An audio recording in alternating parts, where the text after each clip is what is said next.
They were knocking on the door like they were trying to rescue me. 5 minutes, Isabel.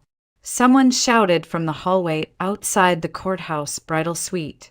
But I wasn't drowning. Not in water, anyway. Just in tulle and expectation. I stared at myself in the mirror. The white dress, ivory satin with delicate lace and a sweetheart neckline, was beautiful, custom-fitted, and absolutely suffocating. I wasn't crying. I wasn't shaking. But I was gasping for air, the way someone might in a dream right before they wake up screaming. I lifted the hem to glance at my feet.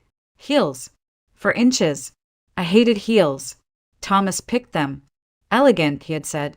My chest felt like it was folding in on itself. Behind me, on the side table, sat a delicate silver brooch. My mother's. I pinned it to my dress earlier, like a gesture of approval from a woman who hadn't been alive for over 20 years. Would you have said yes, Mama? I whispered. Would you have let me give my life away just to make things easier for everyone else? A knock again. It's time. I opened the door, smile painted on. My brother adjusted his tie and said, You look perfect. Perfect. For whom? As we walked down the narrow corridor toward the ceremony chamber, I felt my knees wobble. Not from nerves. From clarity. 20 years of being the responsible daughter, the substitute mother, the one who said no to college because someone had to stay, the one who babysat so her sisters could party, who taught full-time and still made dinner every Sunday. I had done everything right, and none of it felt like my life. The double doors swung open. Guests turned. Thomas was already standing by the officiant, smiling that practiced, professional smile of his. He looked so polished, so ready, so certain. But the moment he placed his hand on mine, the weight of it wasn't warm. It was heavy, possessive, and when I tried to pull away ever so slightly, his fingers tightened like I was property. He leaned in and murmured, Breathe, sweetheart. I've got you. I smiled, but only with my teeth. The officiant cleared her throat. We are gathered here today. The words floated in the air, meaningless. I felt my pulse in my temples and my ribs.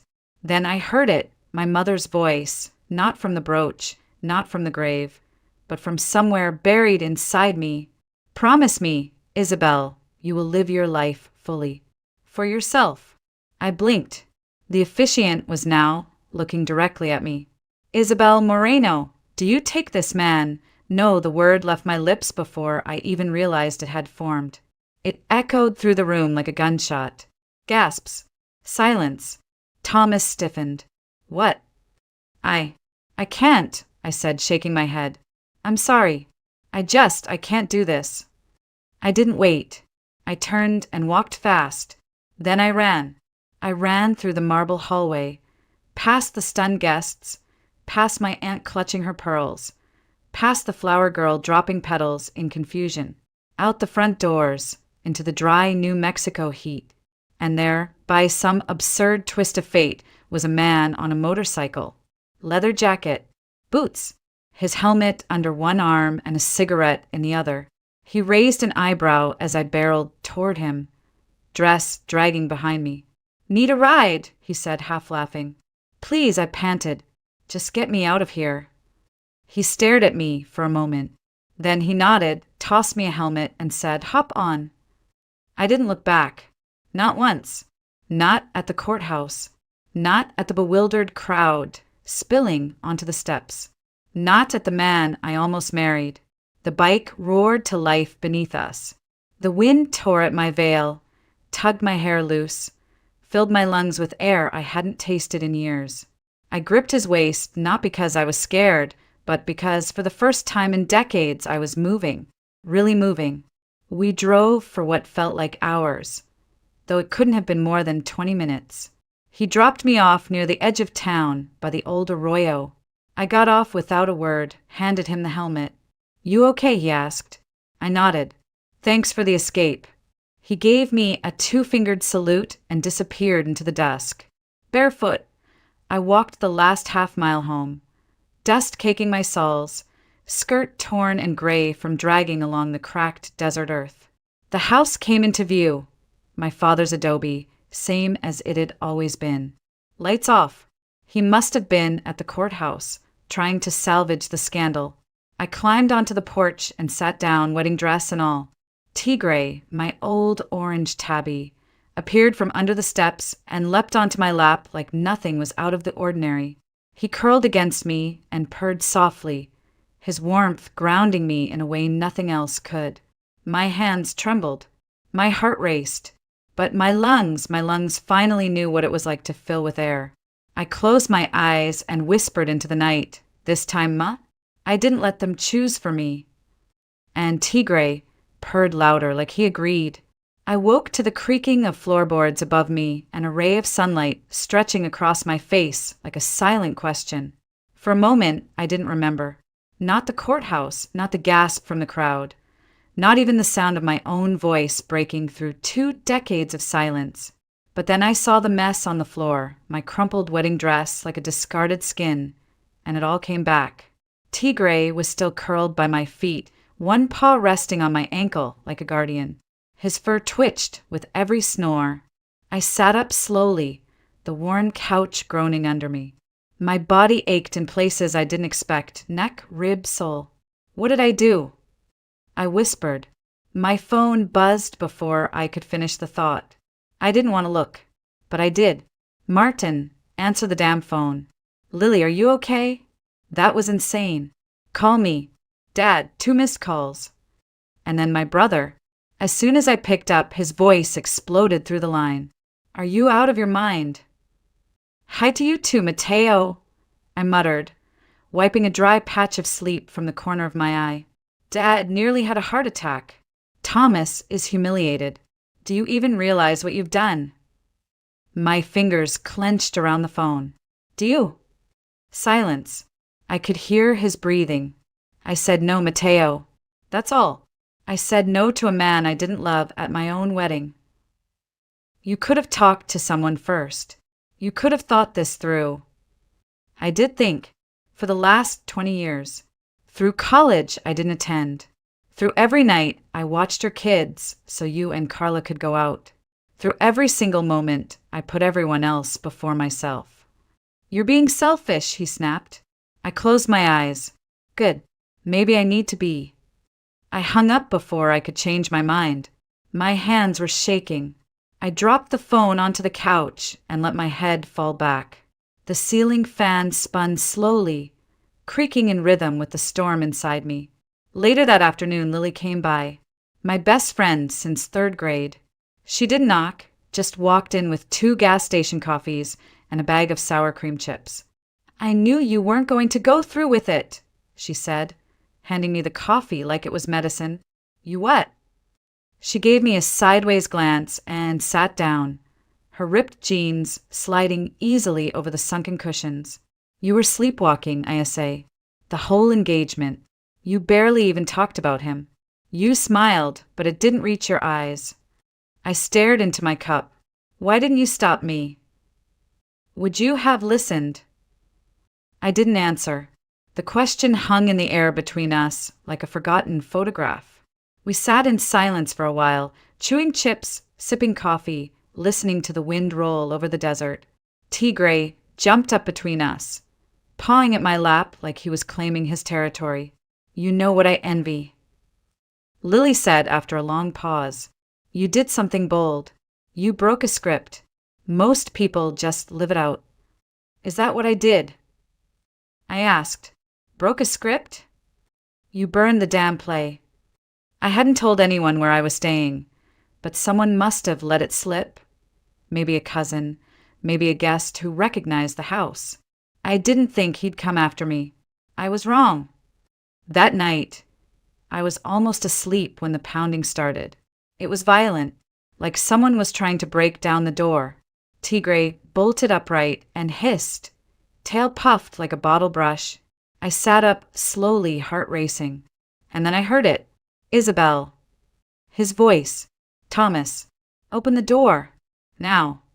Tigray launched himself off the couch and positioned himself between me and the door like a furry, low-to-the-ground warrior. The pounding grew louder. "I know you're in there. I backed into the kitchen and grabbed my phone, hands trembling. "I'll break it down, Isabel. Don't think I won't." And then the door exploded inward. He stood there, rumpled suit, breath sour with whiskey, hair disheveled, eyes wild. He looked nothing like the man I almost married. "You humiliated me," he growled, stepping inside. "Get out," I said, though my voice was barely audible. "Or I'll call the police." He laughed, harsh and cruel. "Oh yeah? You think anyone's gonna believe little Miss Perfect Thomas Green hit his fiancé?" He lunged for me, grabbed my arm, and then everything happened at once. Tigre flew through the air like a cannonball of orange fury, claws out, teeth bared. He landed squarely on Thomas's back, screeching. Thomas roared, flailing. I dove for the phone again, but he shoved me hard against the wall. Tigre clawed his neck, leaving deep red lines. Then, with one brutal motion, Thomas grabbed Tigre by the scruff and hurled him against the wall. A sickening thud, a cry. My heart cracked. I screamed and rushed to Tigre's limp body. "No, no, no!" But Thomas wasn't done. He grabbed me by the hair, raising his hand to strike, and then let go of my daughter. The voice was calm, cold, steel. My father stood in the doorway, a shotgun leveled at Thomas's chest. "Right now." Thomas froze. "Mr. Moreno, you so much as breathe wrong, and you won't leave this house standing," Dad said. "You and I can talk. Outside." Thomas hesitated, then backed off, spitting curses as he walked out. I collapsed beside Tigre, sobbing, fingers trembling as I cradled his tiny body. My father knelt beside me, glanced at the rising and falling of Tigre's chest, and said, "He's alive, but we need to go. Now." I nodded through tears. "Dad, I don't want to stay here anymore." He didn't answer, just placed a hand on my shoulder and said, "Then let's get him help. And after that, we'll figure it out." 2 days after we brought Tigre home from the vet, he finally lifted his head, just a little, but it was enough. I'd been sleeping on the floor next to his bed, one hand always resting gently on his back, counting the rise and fall of his breath like it was the only thing tethering me to earth. The vet had said it was a miracle. Bruised ribs, mild concussion, no internal bleeding. I didn't care if he walked crooked for the rest of his life. I just needed him here. But when he blinked up at me that morning, his eyes slow but focused, something shifted. Like the fog of fear started to lift. And what rose instead was something I hadn't felt in a long time. Restlessness. That evening, while the sun dragged itself behind the mountains and the desert wind carried the dry scent of sage, I sat at the old kitchen table and opened my laptop. Not with any plan, just habit, distraction. I scrolled through emails, ads, spam, an unread message from a teacher's forum I hadn't checked in months. The subject line was simple: "New position available rural school, Northern NM." I clicked. It was a small charter school near Taos, on the edge of tribal land. A full-time opening for a primary grade teacher. Emphasis on holistic learning, land-based education, and cultural integration. Housing included. Must be open to non-traditional pedagogy and local spiritual practices. I read the post 3 times, then a 4th. The words glowed on the screen like they were daring me. "Are you ready to start over?" I didn't let myself overthink it. My fingers hovered over the keyboard. I typed one line, "Hello. My name is Isabel Moreno. I'm interested. Can we talk?" I hit send, closed the laptop, took a breath. The next morning I had a reply. "Hola, Isabel. My name is Miguel Yazzie. I'm the acting director of Red Cedar Primary. Would love to speak." I stared at the message. Then I called. His voice was calm, low, with a kind of quiet confidence that felt older than the phone line connecting us. "Why are you interested in this position?" he asked. I had a list of answers prepared. Something about curriculum development, trauma-informed classrooms, my years of experience. But none of it came out. Instead, I said, Because I want to finally become the teacher I dreamed of being when I was 9. There was a pause on the line, and then he laughed. Softly, kindly. Well, he said, we built this school for people who dream like that. When can you come? My hand trembled as I wrote down the address. That night, I told my family. They thought I was kidding. You're moving where? My sister, Clarissa, shrieked, holding a spoon over her baby's high chair. Taos, I said. A school near the mountains. They offered me housing. What about here? What about the kids? What about Dad? I looked at my father. He sat silently at the head of the table, staring into his coffee. Since the night he'd saved me, he'd been distant. Not angry, just tired. You don't even have your own family, Clarissa added, her voice sharp. Now you want to go play teacher in some village. It hit me hard, not because it was cruel, though it was, but because it was true.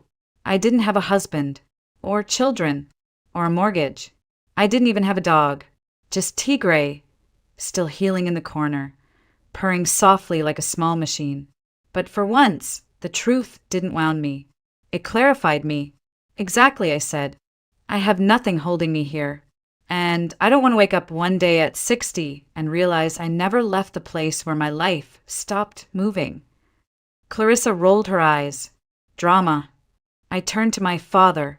Dad, I need to go, but I'll call. I'll visit. I promise. He was quiet for a long time. Then he nodded. Just once. I always knew, he said. One day you'd leave. I packed in silence. Old sweaters. My lesson binders. A few dog-eared books. Tigray's carrier.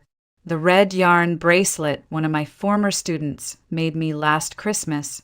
My brother Mateo showed up the night before I left.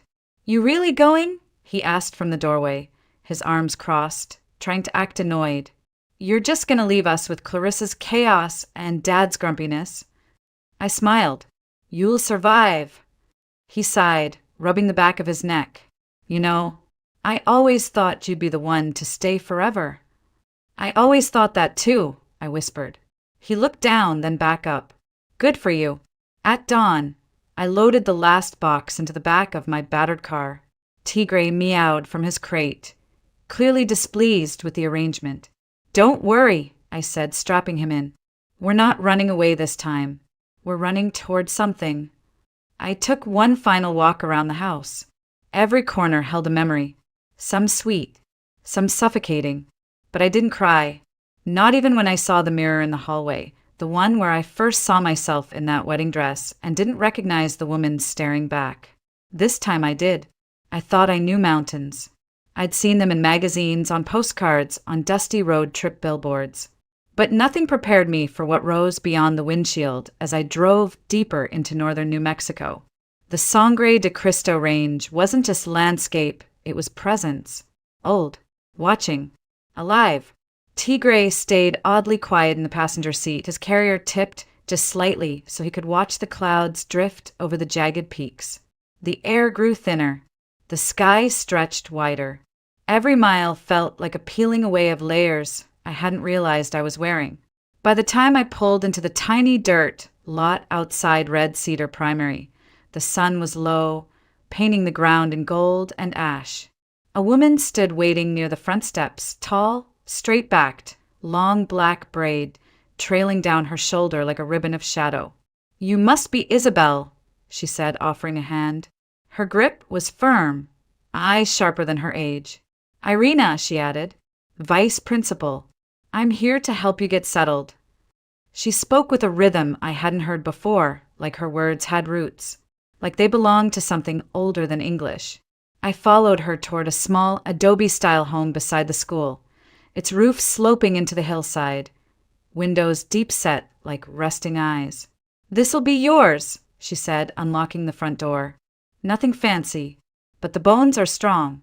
Inside, the walls were cool, the floor uneven, the corners filled with dust motes dancing in slanted light. A faint smell of sage lingered in the air. I placed Tigray's carrier gently by the window. He stepped out cautiously, sniffing each creaking floorboard as if the wood might bite back. Irina glanced at him with a flicker of amusement. "He'll adjust," she said. "We all do." That evening, she made a fire in the Kiva fireplace without being asked. Her hands moved with the ease of someone who knew flame like an old friend. When she was done, she stood and faced me. "You feel it?" she asked. I blinked. "Feel what?" She nodded toward the window. "This land. It doesn't welcome you with open arms. Not at first. It watches, waits, decides if you're worth its stories." I didn't know what to say, so I just nodded. The next morning, the cold punched through the walls like a lesson. June in the city was sleeveless dresses and iced coffee. Here, it was frost on the glass and breath like mist. I bundled in layers and followed Irina across the gravel lot toward the school. The building looked like it had grown out of the ground. Thick beams, wide windows, painted tiles woven into the adobe. "Red Cedar isn't like other schools," she said as she opened the front doors. "We teach math and reading, yes, but also language, ceremony, land, spirit." Inside, the classroom smelled of cedar and something deeper, like earth after rain. There were no rows of desks, just round tables, floor cushions, handmade tapestries on the walls, a drum in the corner, stretched tight with rawhide and ringed with feathers. "That's the spirit drum," Irina said, catching my glance. "Gift from one of our elders. Children learn rhythm before they learn grammar." I ran a hand across the rim. The skin felt warm, alive. Irina smiled. "If it lets you touch it, that's a good sign." Later, she showed me the teacher's lounge. Small, quiet, one stained couch, a coffee maker from another decade, and a window that framed the mountains like a painting. I sat there a long time after she left, just breathing, just listening. The next day was my first with the students. 15 pairs of eyes stared at me as I stood at the front of the room. Most of them dark, curious, solemn. Some smiled, others just watched. But one didn't look at me at all. He sat in the back corner, arms crossed, blonde hair too bright for this room, jaw clenched like he'd swallowed every word he ever wanted to say. "That's Jaden," Irina whispered behind me. "He's quiet. Dad's raising him. Mom left 2 years ago. He doesn't speak much. His father's Miguel, our acting director," she added quietly.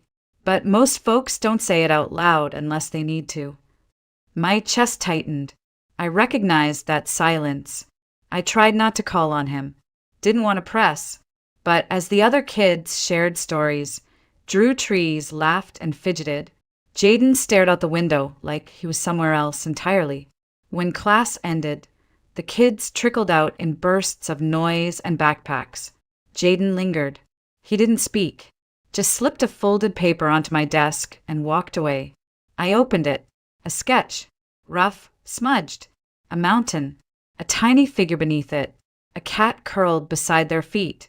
I looked out the window, toward the peaks, then back at the paper, and something in me whispered, "This is where it starts." It started with Tigray. One night, not long after my first week of classes, I woke to the sound of him growling, a low, guttural sound I'd never heard from him before. He stood on the edge of the bed, for bristling, eyes wide and wild. "Tigray." I murmured, reaching out. That's when the floor shifted. Not a noise, not a tremble, shift. Like the house had inhaled suddenly. Like the earth had rolled in its sleep and forgotten we were still on top of it. A low groan followed. The window rattled. Books slipped off the shelf and thumped to the floor. I grabbed Tigray, threw on a coat over my pajamas and bolted outside. Neighbors were already gathering, some in robes, others in boots and blankets, clutching flashlights and prayer beads. An old man across the road nodded at me. "Just the land greeting you," he said, calm as still water. "You're part of it now." I didn't sleep that night, not from fear, but from awe. This place didn't whisper its power. It roared it into your bones. The next day, Irina knocked on my door with a bundle of sage and a thermos of something warm and sharp-smelling. "Boil it," she said. "Drink it slow. Helps your body catch up to the altitude." She handed me the sage.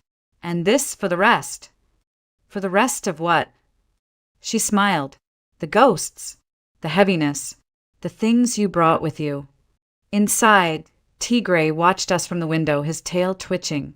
I burned the sage that night, not because I believed it would do anything, but because part of me hoped it might. A few days later, Nadia showed up. She knocked like she didn't want to be there, then shoved her way inside with a pot of something thick and fragrant. "Stew," she muttered. "You look like a scarecrow. You've been eating it all." I blinked. "Not really." She set the pot on the stove, took one look around the room, and sighed like it pained her. "That fire's not built right. You're wasting wood." She knelt, rebuilt the kindling with the precision of an old soldier. "There, now it'll breathe." I watched her in silence, unsure what to make of this sudden intrusion. She'd barely looked at me during staff meetings. Once, she muttered something about outsiders and whiteboard teachers under her breath. But now she was stirring stew like she'd raised me. After we ate, she sat back, arms crossed. "I've seen a lot of new teachers come and go," she said. "They come in all full of ideas. Holistic this, trauma-informed that. But when the winter hits, or a kid cries, they're gone before spring." "I'm not going anywhere," I said softly. She studied me, eyes narrowed. "We'll see." But she came back the next night, with bread. At school, things shifted. The kids began opening up. Questions spilled out of them. About grammar, yes, but also about why the moon changes shape, why dreams feel real, why hearts hurt when someone leaves. And Jaden started to smile. Just once at first. A crooked half lift of the lips when I tripped over a Navajo word and made fun of myself. Then, in art class, he brought me a leaf he'd painted with tiny blue symbols. "Protection," he whispered. "For your cat." I pinned it above my desk. But it didn't last. One afternoon, while reviewing spelling journals, the classroom door slammed open. A woman entered, tall, striking, lips painted a shade of red that looked expensive and deliberate. Her heels clicked across the floor like gunshots. "I'm looking for Jaden Yazzie." She didn't introduce herself. She didn't need to. The resemblance was unmistakable. "Hello, Veronica," I said, standing slowly. She blinked, surprised, then composed herself. "I'm his mother." Jaden had frozen in his seat, his hands clenched into fists on the desk. "Jaden, sweetie," she cooed, walking toward him. "Mommy's here to take you for the week. Just us. A special treat." He didn't move, didn't speak. I could see the terror beneath his silence. "Is that okay, Jaden?" I asked gently. He nodded, but his body said something else. Veronica turned to me. "So you're the famous Miss Moreno."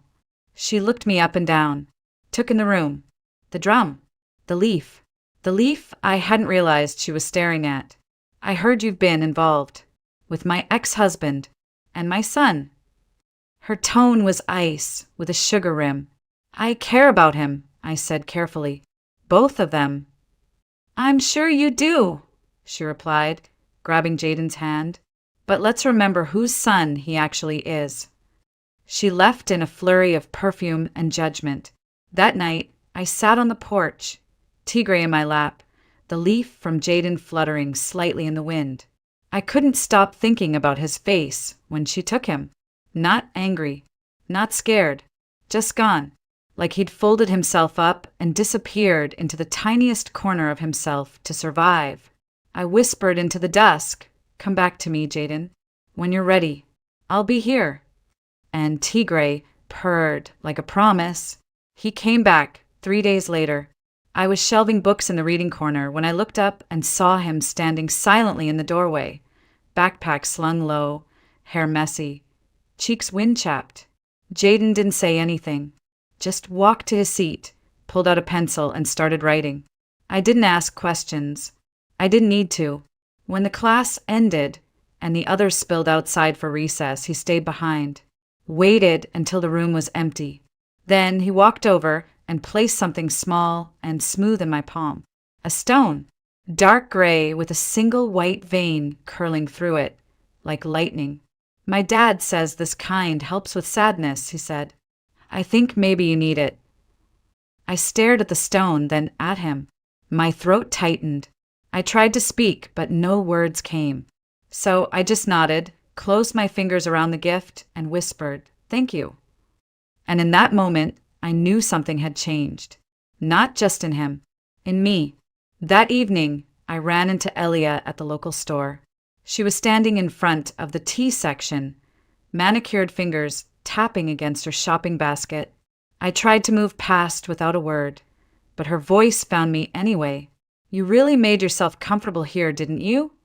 I paused, not because I didn't expect it, but because of the venom in her tone. "Elia," I said carefully, "I don't want to fight with you." She stepped closer, eyes blazing. "You don't belong here, Isabel. You waltzed in, took my job, took my place, and now what? You think you're part of this community because you teach their children and burn sage." I felt the heat rising in my chest, but I didn't raise my voice. "I didn't take anything from you," I said, "and I didn't come here to replace anyone." Her jaw clenched. "You think he loves you, don't you?" I blinked. "Who?" "Don't play stupid." For a moment, we just stared at each other, and then something in her expression cracked. The anger softened just enough to let the pain show through. "I was there when Veronica left," she said. "I helped Miguel pick himself up. I sat with Jaden when he cried himself to sleep. I was there." "I believe you," I said gently. "I know you care." She looked away. "Then why you?" I wanted to say I didn't know, but that wasn't true. "Because I didn't try to be what he needed," I said. "I just was." She didn't respond, just turned and walked away, her shoulders stiff, basket swinging by her side like a weight she couldn't put down. At school, whispers started. Parents stopped making eye contact. Children began bringing talismans, woven thread bracelets, salt pouches tied with ribbon. One little girl handed me a carved stone and said, "My grandma says this will protect you from the spirits you brought." I thanked her and added it to the growing pile in my drawer. I knew where it came from. Veronica was back in town, and she wasn't subtle. She accused me publicly of manipulating Miguel, of bewitching Jaden, of corrupting the classroom with spiritual nonsense.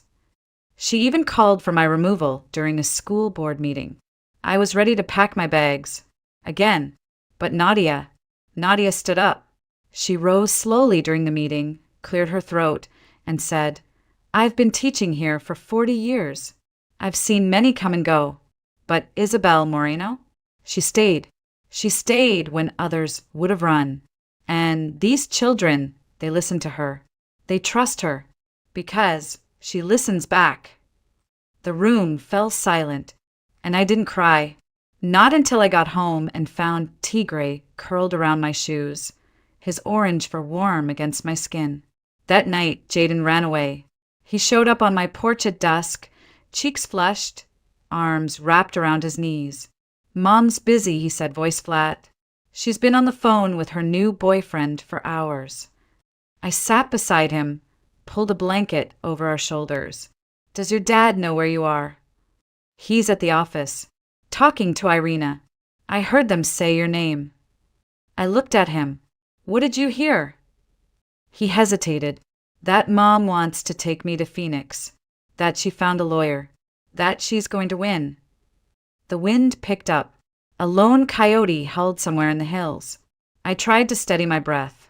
"She's going to do what she always does," he whispered. "Take me somewhere, then disappear." I reached for his hand. He didn't pull away. "I'm not going anywhere, Jaden." He looked up at me, eyes shining. "Dad told me he loves you." I froze. Then I nodded. "I love him too." He held my gaze. "Then I'm okay if you become my new mom." I smiled through the tears.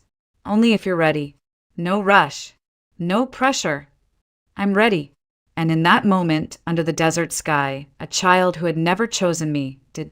Winter came like a hush, not a blizzard, not a storm, just a quiet settling of white across the land, like the sky itself had exhaled. The mountains turned soft at the edges. Footsteps crunched like secrets.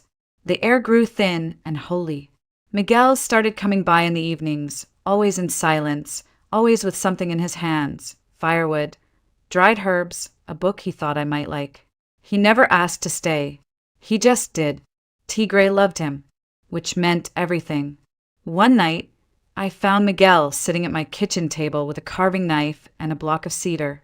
I watched as he whittled slowly, fingers sure and steady, shaving pieces into curls. "What are you making?" I asked. He didn't look up. "A box. For the children's offerings. So the spirits don't feel forgotten." When it was finished, he handed it to me. Simple, sturdy, smelled like home. I placed all the charms and protection, tokens the kids had given me inside, one by one, as if honoring something sacred. Jaden visited after school most days, usually with Tigre trailing behind him like a tiny guardian. He brought sketches, questions, sometimes just silence, and I gave him what I could. Time, space, a steady presence. Veronica didn't win.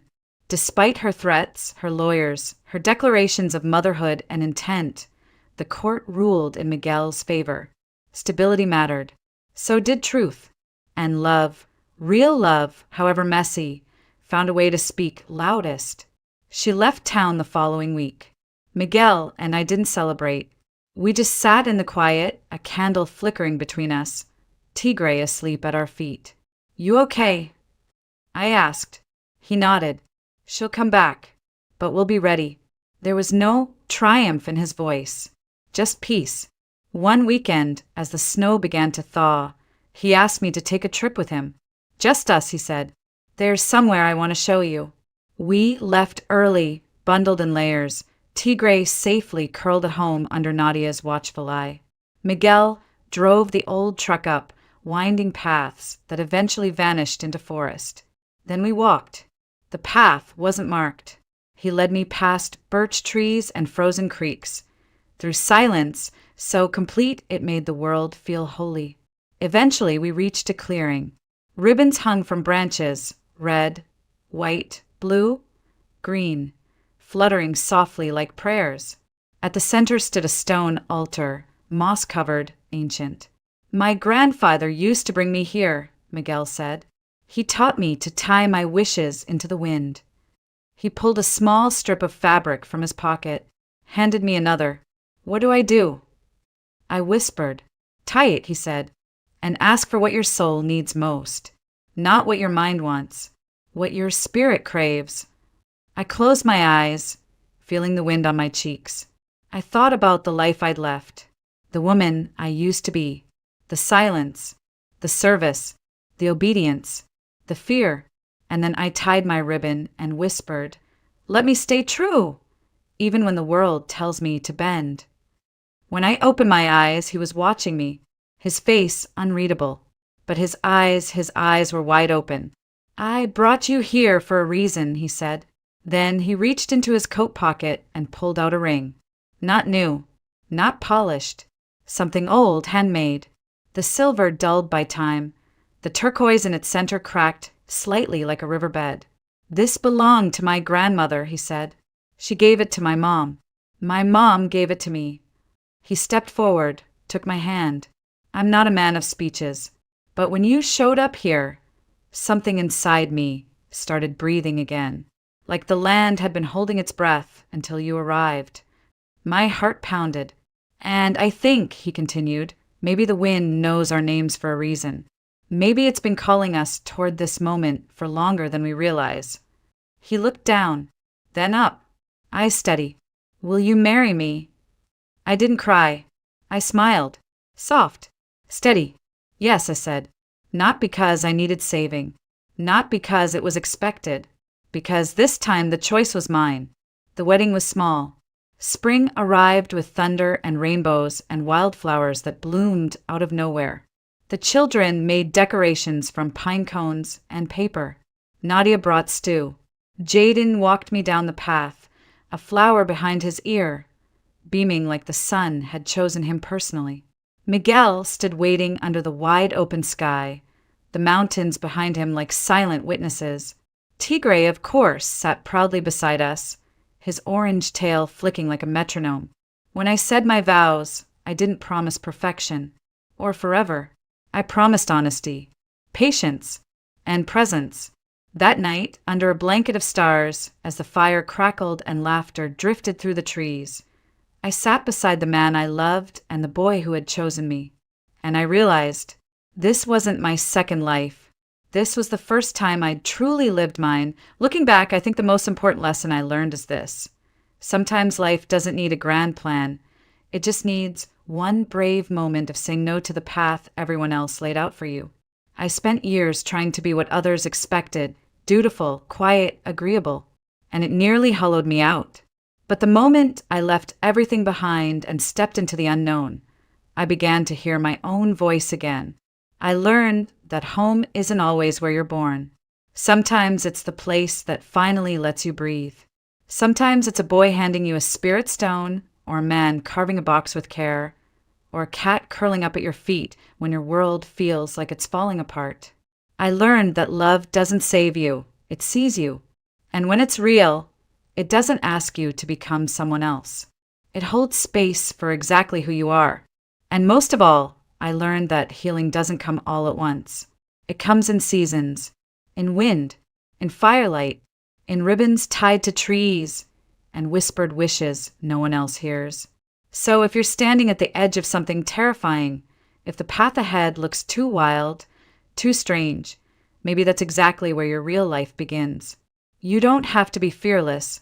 You just have to move forward anyway. That's what I did, and it led me home.